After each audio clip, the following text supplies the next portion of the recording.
My father mocked our grief at my mom's funeral while showing off his new girlfriend.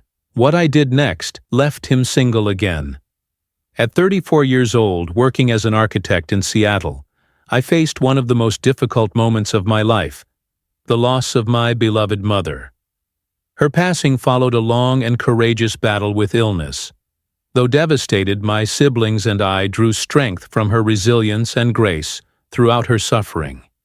My parents had separated a decade earlier under painful circumstances, as my father had shown profound insensitivity during my mother's declining health, eventually leaving to pursue other relationships.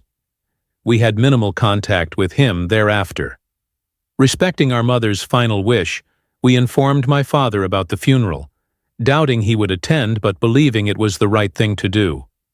The funeral was held in a serene chapel on the outskirts of Seattle, with tasteful floral arrangements and gentle music, exactly how my mother would have liked it. On the day of the service, I stood near the entrance, greeting close friends and family.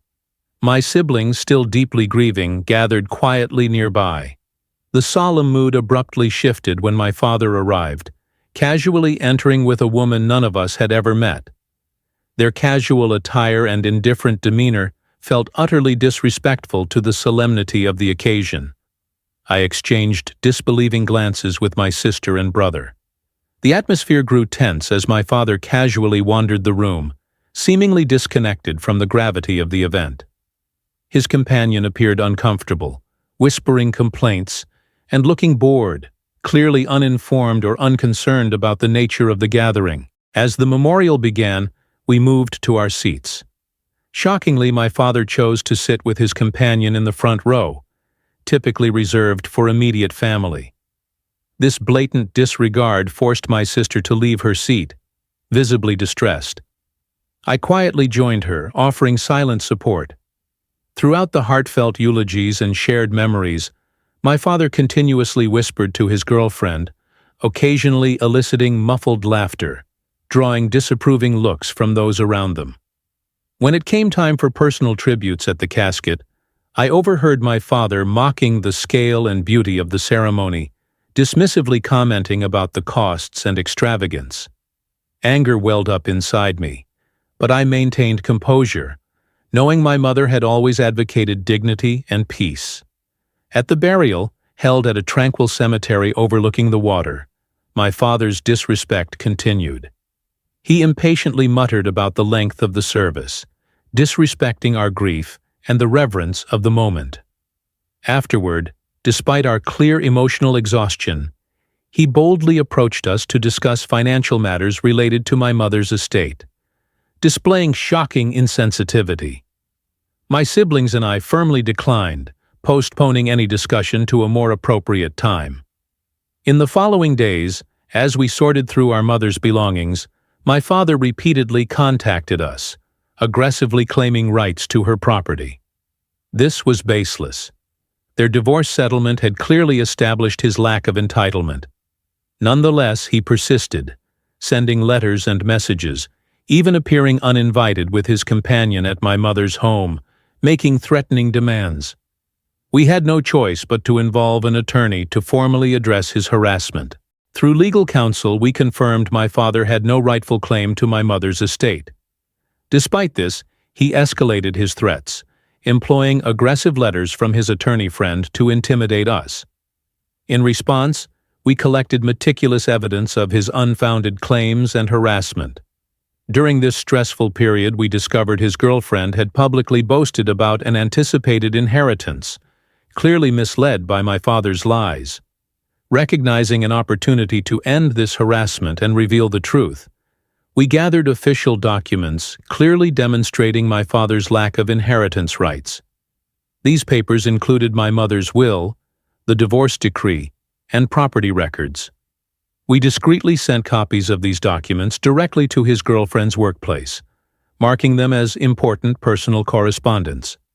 The impact was swift. Soon after, she publicly expressed feelings of betrayal and deception online. It was evident my father's illusion of impending wealth had been shattered, along with their relationship. Enraged, my father confronted me, accusing us of deliberately sabotaging his relationship. Calmly, I reminded him it was his deceit and disrespectful behavior that led to these consequences. Frustrated and embarrassed, he eventually ceased his legal threats and confrontations, realizing he had no standing. With peace restored, my siblings and I focused on honoring our mother's memory. We organized a beautiful, intimate memorial at her home, sharing stories filled with love and laughter. Noticeably absent was the tension my father had brought previously. Surprisingly, my father made one final appearance during the memorial cleanup, seemingly remorseful, yet clearly attempting to preserve his dignity. His apology lacked genuine remorse, focusing more on excuses and blaming external pressures. We respectfully but firmly reminded him of the pain his actions had caused, ultimately standing firm in our decision to distance ourselves from his ongoing manipulations. In the weeks following, we learned through extended family that my father's relationship indeed ended, his ex-girlfriend having left after discovering the truth about his non-existent inheritance. His aggressive online posts ceased, likely recognizing there was no support for his actions. Reflecting upon these painful events reinforced the importance of honesty, dignity, and boundaries within family relationships. My siblings and I emerged stronger and more unified, determined to uphold the values our mother taught us. Her legacy of kindness and respect guided us through this ordeal, reminding us to live with integrity despite difficult circumstances. Though challenging, confronting my father's disrespect ultimately allowed us closure, enabling us to move forward without bitterness. The unity and resilience gained through this experience became a lasting testament to our mother's enduring love and wisdom. If you found meaning or inspiration in this story, please subscribe to the channel for more heartfelt content.